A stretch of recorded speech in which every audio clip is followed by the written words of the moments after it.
Now, here's a question for you. Do you really want to see fur on coats made from animals? No way. I mean, clearly, think about how these animals died. A horrible and cruel death, some of them. They skinned the fur and placed the fur on clothing. Now ask yourself, that doesn't seem right. Well, no, it doesn't.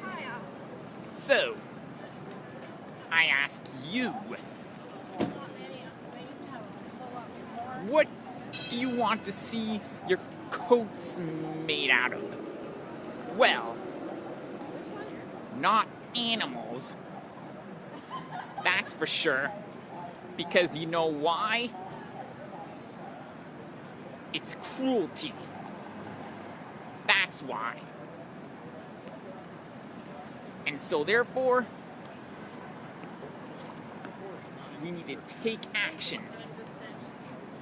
And I mean take action immediately. Take immediate steps to stop the problem.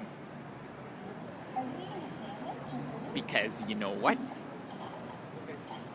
You do not want to see that, okay?